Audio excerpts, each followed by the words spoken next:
அல்ஹம்துலில்லாஹ். அல்லாஹுடைய மாபெரும் கருணை, அவனுடைய கிருபை கொண்டு தொடர்ந்து நம்ம குர்ஆன் தஃப்சீர் வகுப்புல ஒவ்வொரு சூறாவா பார்த்து வர்றதுல 18வது சூறாவுல இருக்கோம். சூரா கஹ்ஃப். இந்த 18வது சூறாவுடைய 37வது வசனத்தை இன்னைக்கு நம்ம பார்க்கணும். 37 வரைக்கும் நம்ம பார்த்திருக்கோம். அதுக்கு முந்தின வசனம் சொல்லக்கூடிய இந்த 37வது வசனம் என்ன சொல்ல போகுதுன்னா, ஒரு ரெண்டு ஃப்ரெண்டுங்க பேசிக்கிறாங்க. அவரு இன்னொருத்தருக்கு எடுத்து சொல்லக்கூடிய விஷயம் என்ன பேசுனாங்க முன்னாடி அப்படின்னு சொல்லி விளக்கம் பார்க்கையில ஒரு குட்டி ஒரு ரிவிஷன்.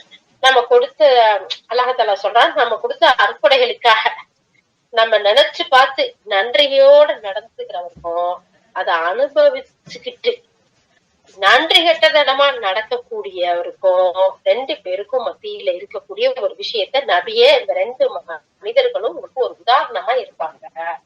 இது ஒரு பெரிய ரோல் மாடலா உங்களுக்கு அமையும். உங்களுடைய சமுதாயத்துக்கு இது பெரிய பிரயோஜனம் உள்ளதா, பயனுள்ளதா இருக்கும் அப்படிங்கறத அல்லாஹ்தாலா ரெண்டு சகோதரர்கள் பத்தி இந்த இடத்துல எடுத்து சொல்றான். அந்த ரெண்டு பேருமே அவனுக்கு அல்லாஹ்தாலா அந்த ரெண்டு பேருடைய விஷயங்களை சொல்லும் போது அந்த ரெண்டு பேர்ல ஒருத்தருக்கு திராட்சை தோட்டங்களையும் உயர் ரகமான தோட்டங்களையும் அல்லாஹ்தாலா கொடுத்திருந்தான். அதை சுத்தி கனி வகைகளை ஏராளமா இருந்துச்சு. பேரிச்ச மரங்களை நிறைய உண்டாக்கி இருந்தான். பேரிச்ச மரங்களுக்கு மத்தியில பல தானியங்கள் விவசாயங்கள் இருந்துச்சு. அதனால அவனுக்கு பல வகையான தானியங்கள் நம்பி நல்ல ஒரு செழிப்பான ஒரு அழகான ஒரு செல்வம் இருக்கு. இதுக்கு மத்தியில அந்த தோட்டங்கள் அறுவடை காலத்துல ஒரு சிலருக்கு பாருங்களேன், விதைச்சிருப்பாங்க, எல்லாம் செஞ்சிருப்பாங்க. அறுவடை காலத்துல மழை மூழ்கி போயிரும், இல்லாட்டி மழை இல்லாம வெள்ளாம விளைச்சல் சரியா இருக்காது, பல மாதிரி இருக்குது. ஆனா இந்த மனிதனுக்கு கொடுத்த அல்லாஹ்தாலாவுடைய அக்கறை அந்த தோட்டங்கள் அறுவடை காலத்துல பரிபூரணமா கனிகளையா இருந்தாலும் சரி, தானியங்களா இருந்தாலும் சரி, எல்லாத்தையும் எந்த ஒரு குறைவுமே இல்லாம அழகான முறையில கொடுக்குது. அதுக்கு மிகப்பெரிய காரணமா அல்லாஹ்தாலா அந்த தோட்டத்துக்கு தண்ணி அமைச்சு கொடுத்திருப்பான். தண்ணி தட்டுப்பாடே இல்ல. எந்த சமயத்துல தண்ணிக்கு பஞ்சோங்கிறது இல்லாம அந்த தோட்டம் நதிகளாலையும் வாய்க்காலையும் சூழப்பட்டு அந்த தோட்டத்துக்குள்ள பல கனிகளும் தானியங்களும் விளையிறதோட தங்கம் வெள்ளி போன்ற கனிமங்களும் கொடுக்கக்கூடியதா இருக்கு. எப்படி இருக்கும் இந்த தோட்டம்? சுப்ஹானல்லாஹ், அல்ஹம்துலில்லாஹ். இந்த நேரத்துல ஒரு நிகழ்வை நினைச்சு பார்க்கணும். எங்க ரிலேஷன்ல தான் சித்தி வீடு. அவங்க ஒரு தென்னந்தோப்பு வச்சிருந்தாங்க. தென்னந்தோப்பாதான் வச்சுட்டு இருந்தாங்க பல ஆண்டு காலமா. ஆனா ஒரு தடவை கிணறு வெட்டுறதுக்காக தூண்ட போய், ஊர்ல பழமொழி சொல்லுவாங்கல்ல, கிணறு வெட்ட போய் பூதம் கிளம்புனது அப்படின்னு.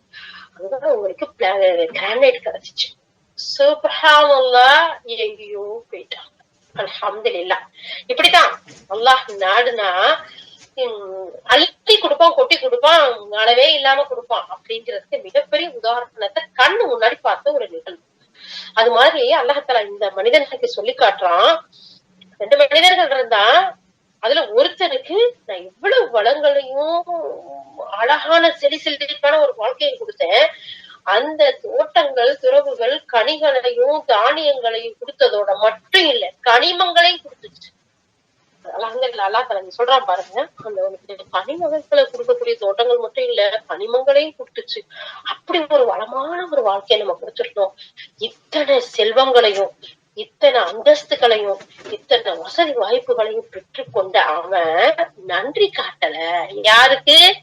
ஆரோக்கியத்தை அல்லாஹ் தான் கொடுத்தான், செல்வத்தை அவன் தான் கொடுத்தான், கனிமங்களை அவன் தான் கொடுத்தான், அழகான வளமான வாழ்வு அவன் தான் கொடுத்தான். இத்தனையும் பார்த்துக்கிட்டு நன்றி காட்டல. இத்தனையும் கொடுத்த அல்லாஹ்வுக்கு தன்னோட ஏழை சகோதரன் உண்மையான ஒரு விசுவாசியா இருந்தா அவனோட பேசிக்கிட்டு பெருமை அடிச்சுக்கிட்டு போனா. அந்த பெருமையோட உச்சம் அதனுடைய அவனுக்கு அந்த இது சொல்லுவாங்கல்ல, தலகால் புரியாம புள்ள நடக்குது அப்படின்னு சொல்லிட்டு, அந்த மாதிரி அவனுக்கு எப்படி இருந்துச்சுன்னு சொன்னா, இங்க பாத்தியா என் தோட்டத்தை பாத்தியா, என்னோட செல்வத்தை பாத்தியா, என்கிட்ட இருக்க வேலையாட்கள் எல்லாம் பாத்தியா, என்னை சுற்றி இருக்க ஜனங்களை உறவினர்கள் எல்லாம் பாத்தியா, எனக்கு கலந்த பிள்ளை செல்வத்தை பாத்தியா, இப்படி ஒவ்வொரு நாள் பெருமை சொல்றான். இந்த பெருமை அவனுக்கு தலைக்கு ஏறி அவன் என்ன பேசுறோன்னே அவனுக்கு தெரியாம அவன் இவனோட இந்த ஏழை சகோதரனோட கைய புடிச்சுக்கிட்டு தோட்டங்களை சுத்தி பார்த்துக்கிட்டே அவன் சொல்றான். அந்த ஒவ்வொன்னையும் காட்டி காட்டி, இங்க பாரு, இதெல்லாம் எனக்கு அழிஞ்சிருந்து நான் ஒரு நாள் நினைக்கல. அப்படியே அது வந்தாலும் எனக்கு இதை விட சிறந்ததுதான் கிடைக்கும். அதுக்கு ஆதாரம் என்ன தெரியுமா? இந்த உலகத்துல இருந்த பாரு என்னவெல்லாம் நான் அனுபவிக்கிறேன். அப்போ மறுமைக்கு போனாலும் நீ நினைக்கக்கூடிய அந்த ஒரு நாள் வந்தாலும் இதை விட சிறந்ததுதான் கிடைக்கும் அப்படின்னு பெருமையின் உச்சமா சொல்றான். அவன் ஈமானோட நம்பிக்கையோட சொல்லியிருந்தா அல்ஹம்துலில்லாஹ். ஆனா இவன் ஒரு அலட்சியமா பொடுப்போக்கா அதெல்லாம் வராது. அப்படி வந்தா எனக்கு இதை விட சிறந்ததுதான் கிடைக்கும் அப்படிங்கிற மாதிரி ஒரு பொதுப்போக்கா சொல்லக்கூடிய நிகழ்வை தான் நம்ம பார்த்தோம் 36 வருஷம் வரைக்கும். இப்ப 37வது வருஷம் இது எல்லாம் கேட்டுக்கிட்டு இருந்த நண்பன் என்ன சொல்ல போறான்? அல்லாஹ் தஆலா இங்க சொல்றான் பாருங்க. அவரோடு உரையாடிய போது 37வது வருஷம் இது 18வது அத்தியாயத்துல அவருடைய தோழர் அவரோட உண்மை மண்ணிலிருந்தும் பின்னர் விந்திலிருந்தும் படைத்து அதன் பின்னர் உண்மை முழு மனிதனாக ஆக்கிய இறைவனையா நீ நம்ப மறுக்கிற அப்படின்னு ஆச்சரியமா கேக்குறான்.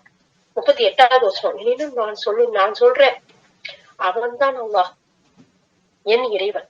என் இறைவனுக்கு யாரையும் நான் இணையாக்க மாட்டேன். இதுதானே டைரக்டா அல்லாஹ் வசனத்துல சொல்லி காட்டக்கூடிய தர்ஜுமா. 39 நீ ஒரு தோட்டத்திற்குள் நுழைஞ்சிரும் போது அதோடைய செழிப்பையும் வனப்பையும் பார்த்து அல்லாஹ் நாடியதே நடக்கும். அல்லாவால் அன்றி வேற யாராலும் எந்த ஆற்றலும் கிடையாது என்று சொல்லியிருக்க வேண்டாமா? நான் பொற்செல்வத்தாலும் மக்கள் செல்வத்தாலும் உன்னை விட குறைந்தவன் நீ என்னை பத்தி நீ கருதலாம். ஓகே, என் இறைவன் உனது தோட்டத்தை விட சிறந்த ஒன்றை எனக்கு வழங்கிட்டு உனது தோட்டத்தின் மீது வானத்துல இருந்து ஒரு இடியோ அல்ல இடியோட கூடிய ஒரு கனமழையோ அனுப்பக்கூடும். அப்போ அது கால் வைத்தா வழுக்கக்கூடிய வெறும் தரையா மாறிடும்பா. அல்லது அதனுடைய பாசனம் அந்த நீர் வசதி இருக்குல்ல அது வற்றி போகக்கூடும்.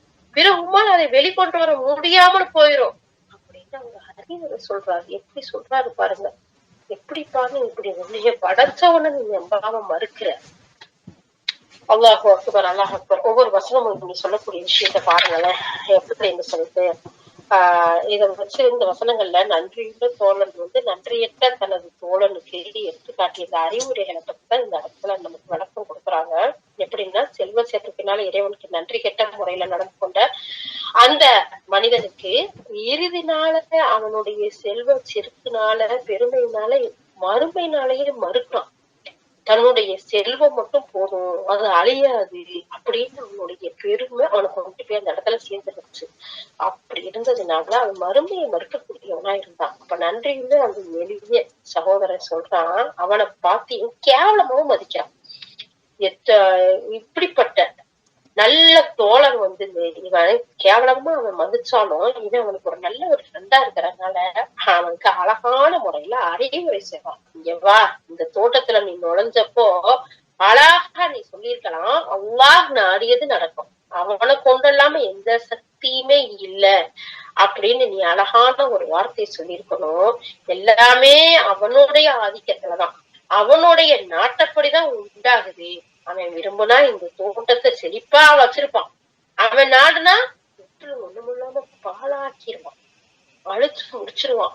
அப்போ அப்படி நீ சொல்றதை விட்டு போட்டு நீ இவ்வளவு பெருமை அடிக்கிறிய அப்படின்னு சொல்றாங்க. இந்த இடத்துல உருவாகும் சுபேர்கள் இல்லாம சொல்றாங்க தங்கள் பொருள்கள்ல ஏதாச்சும் அவங்களுக்கு ஒரு ஆச்சரியத்தை உண்டாக்கக்கூடிய செய்தி இருந்தா அல்லது அவங்களுடைய தோட்டங்கள்ல ஏதாச்சும் அவங்க போய் வளர்ந்தாங்கன்னா அவங்க என்ன சொல்லுவாங்களாம், மாஷா அல்லாஹ் லா ஹவ்ல வலா குவத்த இல்லா பில்லாஹ், இது அல்லாஹ் நாடியது, அல்லாஹ்வே கொண்டு இல்லாம எந்த ஒரு சக்தியும் இல்ல அப்படின்னு சொல்லுவாங்களாம். ஆதாரமா ஃபஜ்ருங்கிற கிதாப்ல இருக்குன்னு சொல்லிட்டு எழுதுறாங்க.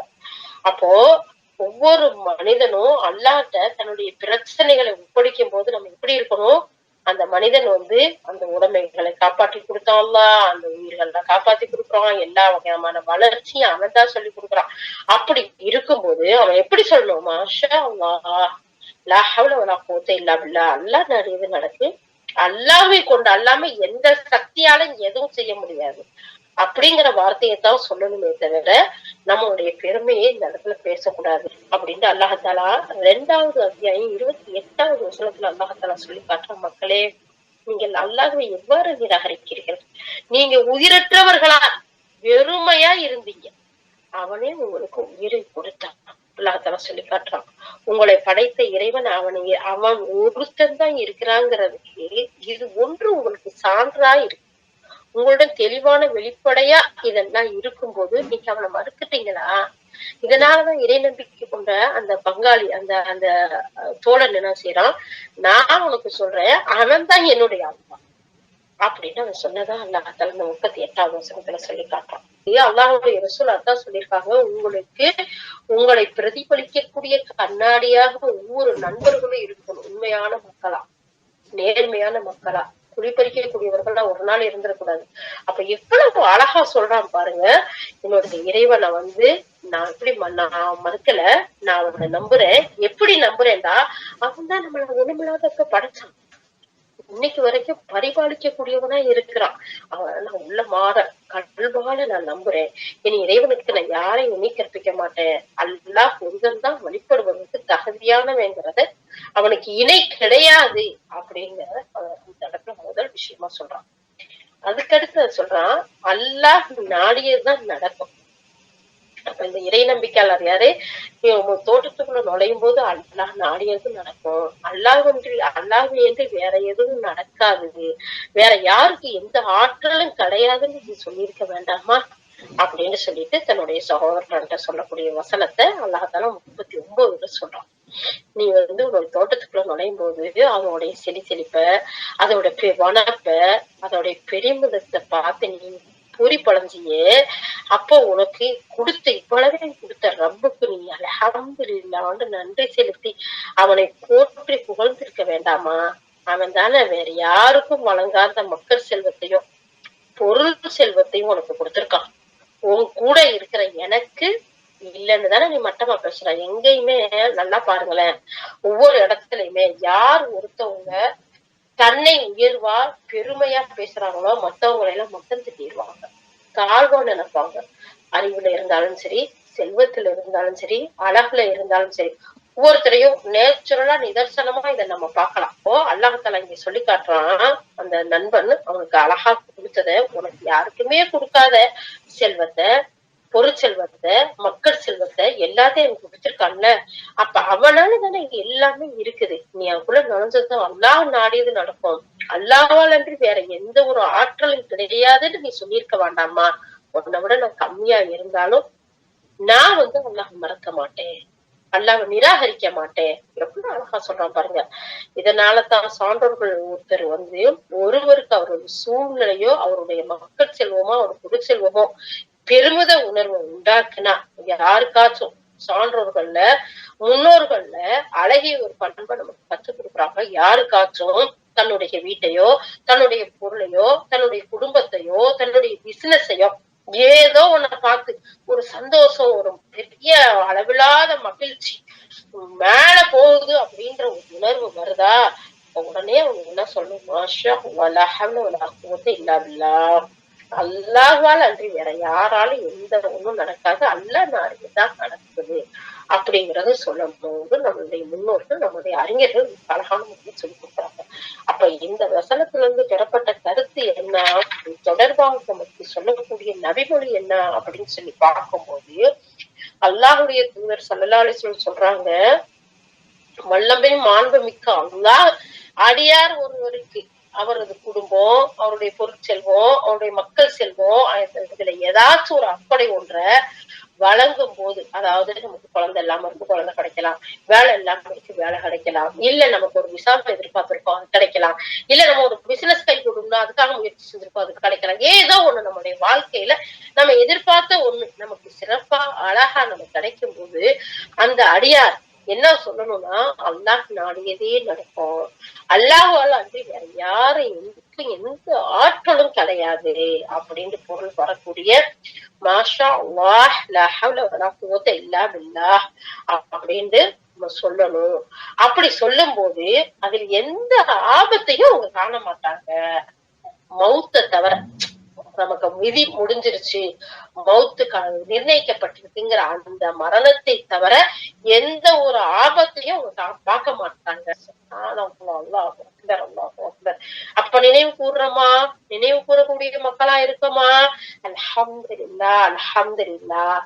அப்படி இல்லாம நன்றி மறக்கக்கூடிய மக்களா இருந்தா அல்லாஹ் பாருங்க இந்த ரெண்டு பேருடைய டிஸ்கஷன், ரெண்டு பேருடைய உரையாடலையும் அப்படிங்கறத இந்த இடத்துல எடுத்து காட்டுறாங்க. நீர் ஒரு தோட்டத்திற்குள் நுழைந்திருக்கும் போது அல்லாஹ் நாடியதே நடக்கும், அல்லாஹ்வால் என்று வேற யாராலும் எந்த ஆற்றலும் கிடையாதுன்னு சொல்லியிருக்க வேண்டாமா அப்படிங்கிற இந்த வசனத்துக்கு விளக்கமா நபி ஸல்லல்லாஹு அலைஹி வஸல்லம் சொல்லக்கூடிய செய்திய இந்த இடத்துல சொல்றாங்க. அது மட்டும் இல்லாம நபித்தோழர் அபூ மூஸா அல்-அஷ்அரி சொல்றாங்க, அல்லாஹ்வின் தூதர் ஸல்லல்லாஹு அலைஹி வஸல்லம் என்கிட்ட சொர்க்கத்தின் கருவூலங்களில் ஒரு கருவூலத்தை உனக்கு நான் கற்று தரட்டுமா அப்படின்னு கேட்டாங்க. கேட்டுட்டு அது அல்லாஹ்வின் உதவி இல்லாமல் எந்த ஒரு சக்தியும் இல்லை, எந்த ஒரு யுக்தியும் இல்லை என்பதுதான் அப்படின்னு சொன்னாங்க.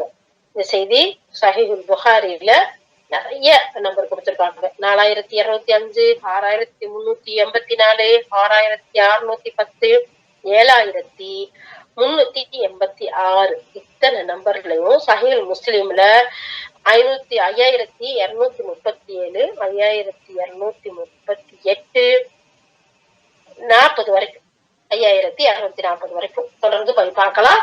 இந்த ஹதீஸ்ல எல்லாம் இந்த பொக்கிஷத்தை பத்தி, எப்பேற்பட்ட பொக்கிஷம், சொர்க்கத்தோட கருவூலங்களில் ஒண்ணு நான் சொல்லி தரட்டுமா?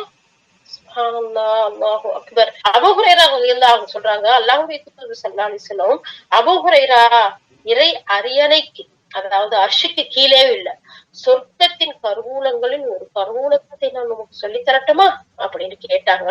நான் என் தாயும் தந்தையும் தங்களுக்கு அர்ப்பணமாகட்டும் சொல்லித்தாருங்களா அப்படின்னு சொல்லி அப்படின்னு நான் கேட்டேன். அதற்கு அவர்கள் அல்லாஹ்வின் வேறு யாராலும் எந்த ஆற்றலும் கிடையாது என்று கூறுவதாக சொன்னாங்க. இந்த ஹதீஸ் பல்ஜ் யஹ்யா பின் சுலைமான் அவர்கள் இதை சொல்றாங்க.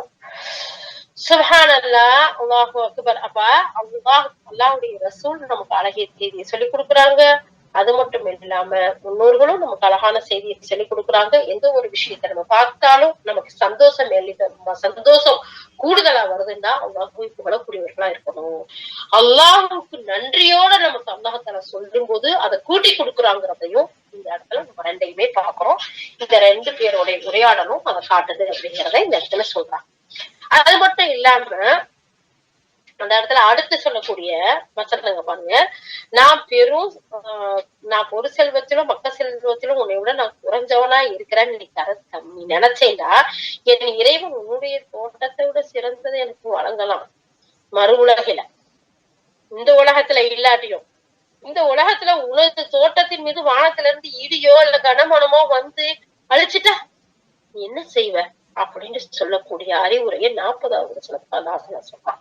அப்ப இந்த தோட்டம் அழியவே அழியாதுன்னு நீ இன்றையே என் இறைவனையே மறுக்கக்கூடிய ஒரு வார்த்தையை நீ பேசுறியே, இறைவன் ஒரு சின்ன இடி அனுப்புனா போதும், அது ஒரு செகண்ட்ல இல்லாம போயிடும் அப்படிங்கிற சொல்றாங்க. வானத்துல வரக்கூடிய அந்த வேதனையை குடிக்கிறதுக்கு அல்லாஹ்தாலா அந்த அரபு வார்த்தைய சொல்லி காட்டுறாங்க. ஹுஸ்பா அப்படிங்கக்கூடிய வார்த்தையை அல்லாஹ்தாலா இங்க யூஸ் பண்ணியிருக்கான். அப்ப நீ அதை யோசனை பண்ணு. இந்த தோட்டத்தில் உள்ள பயிர்களும் மரங்களும் வேரோடு சுருங்கி எறியக்கூடிய ஒரு அபாயகரமான மழையெல்லாம் நிரப்பிட்டாண்டா அப்படிங்கிறது இதுக்கு வெளிப்படையான கருத்துன்னு சொல்லி சொல்றாங்க. அந்த சொல்றது ஒரு வார்த்தை தான், அதுக்கு நிறைய கருத்து உள்ளதா இருக்கு அப்படின்னு.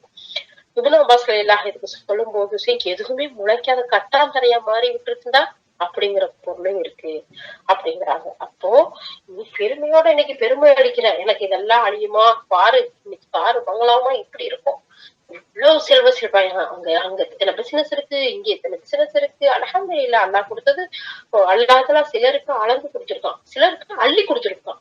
சோ இதுல நம்ம பொறாமப்படக்கூடாது.